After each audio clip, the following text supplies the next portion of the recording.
জিব্রাইল আলাইহিস সালাম একবার ইব্রাহিম আলাইহিস সালামকে পরীক্ষা করতে এসেছেন। আল্লাহ কেন ওনাকে খলিলুল্লাহ বলে বন্ধু বানিয়েছেন। উনি মানুষের রূপ ধরে আসলেন। ইব্রাহিম নবী তখন ওই যে মেষের পাল, ছাগলের পাল চড়াচ্ছেন মাঠে। আর তৎকালীন সময় বড় লোক বলা হতো তাদেরকে, যাদের মেষের পাল থাকতো বেশি। তো ইব্রাহিম নবী আপন কাজ করছেন, জিব্রাইল আমিন মানবের রূপে এক গাছতলায় নিচে বসে বসে আল্লাহ নামের জিকির করা শুরু করেছেন। সুবহানাল্লাহ। ওই জিকিরের আওয়াজ ইব্রাহিম নবীর কানের মধ্যে আসলো। ইব্রাহিম নবী ওই কাজ ফেলে আল্লাহ নামের জিকির শুনতে লাগলেন। সুবহানাল্লাহ।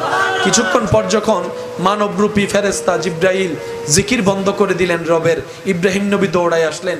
এসে ওনাকে বললেন, ভাই আপনি এত সুন্দর করে আমার রবের নামের জিকির করতেছেন, শুনে মনটা শান্তি হয়ে যাচ্ছে, আর একটু করেন না। তখন জিব্রাইল ফেরেশতা হিকমতে বললেন, এতক্ষণ করেছি আমার ইচ্ছায়, এখন আপনার কথা রাখতে যদি আমার করতে হয় তা আমার ফায়দা কি, আমার লাভ কি?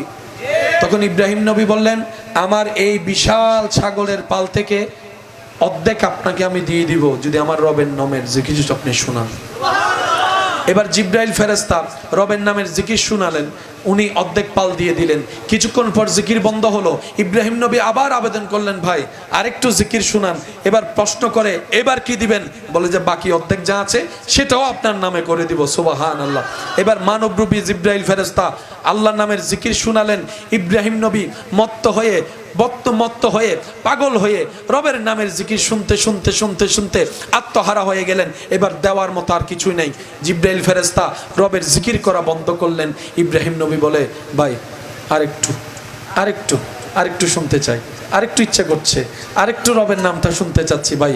এখন জিব্রাইল ফেরেশতা বলে, প্রথম ভাগও দিলেন, দ্বিতীয় ভাগও দিলেন, দেওয়ার মতো তো এবার আপনার কাছে আর কিছু নাই। এবার আপনি আমাকে কি দিবেন যদি জিকির শোনাই?